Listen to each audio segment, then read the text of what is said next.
मुकेश अंबानी एक ऐसा नाम जो जब भी कोई बड़ा फैसला लेते हैं उसका असर सिर्फ रिलायंस पर नहीं बल्कि पूरे शेयर बाजार पर दिखाई देता है। लेकिन क्या आपको पता है कि पिछले करीब एक साल से रिलायंस के अंदर एक ऐसा सीक्रेट प्रोजेक्ट चल रहा था जिसके बारे में बेहद कम लोगों को जानकारी थी।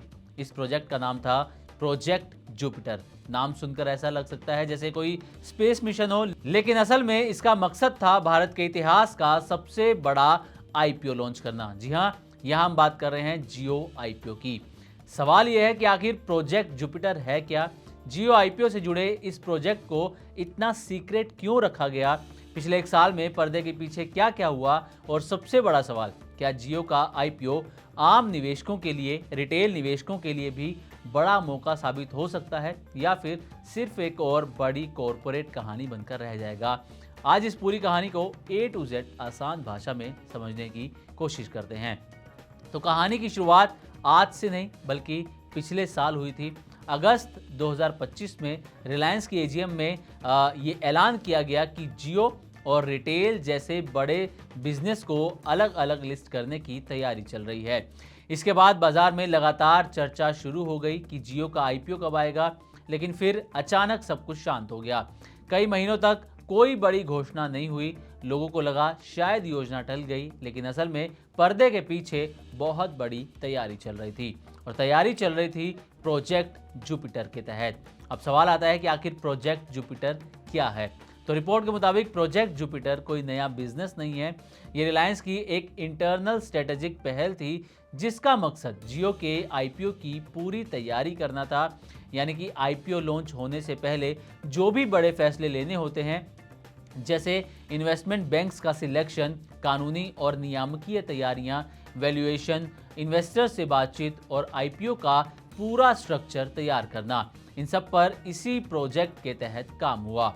आप इस पूरे आईपीओ की टाइमलाइन को भी एक बार समझने की यहाँ पर कोशिश कीजिए। तो अगस्त 2025 यानी कि पिछले साल मुकेश अंबानी ने 2026 की पहली छमाही में यानी कि फर्स्ट हाफ में जियो आईपीओ को लिस्ट करने की योजना का ऐलान किया। उसके बाद सितंबर 2025 में सेबी ने बड़े आईपीओ के लिए मिनिमम डाइल्यूशन नियम में भी ढील दी। अक्टूबर 2025 में रिलायंस ने कोटक और मॉर्गन स्टैनली को बैंकर के तौर पर नियुक्त किया। फिर आता है दिसंबर 2025 जब 4 और इन्वेस्टमेंट बैंक आईपीओ सिंडिकेट में शामिल हुए।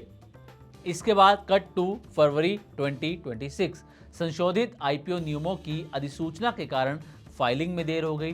फिर 13 मार्च 2026 सरकार ने नए मिनिमम डाइल्यूशन नियमों की अधिसूचना जारी की। फिर 17 मार्च रिलायंस ने सिंडिकेट का विस्तार करते हुए 19 इन्वेस्टमेंट बैंक्स को शामिल किया।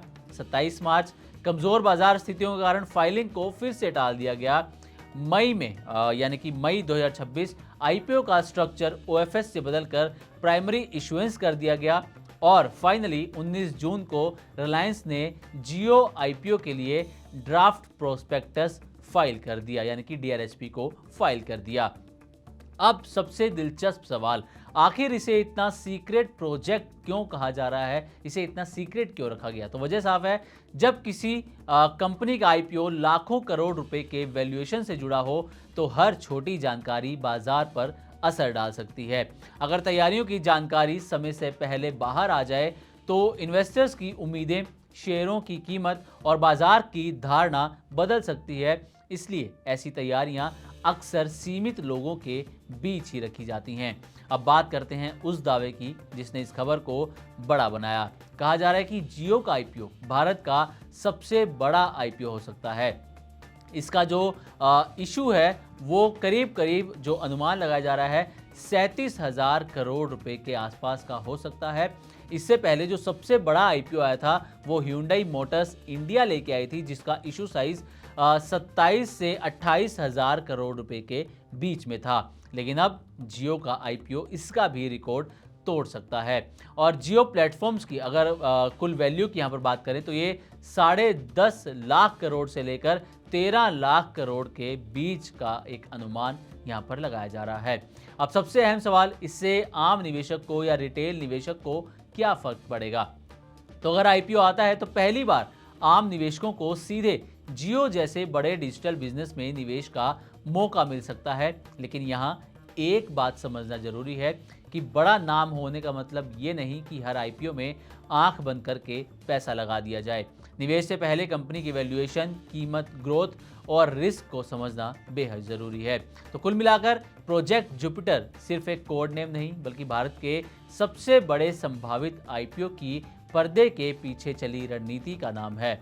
आप सबकी नज़र इस बात पर है कि जियो का आईपीओ आखिर कब आता है, इसका साइज कितना होता है और क्या ये भारतीय शेयर बाजार में नया इतिहास लिख पाएगा या फिर नहीं। तो उम्मीद करते हैं कि हमारी तरफ से दी गई जानकारी आपको अच्छी लगी होगी। इसी तरह की और भी वीडियोस के लिए देखते रहे मनी 9 और सब्सक्राइब करें हमारा यूट्यूब चैनल।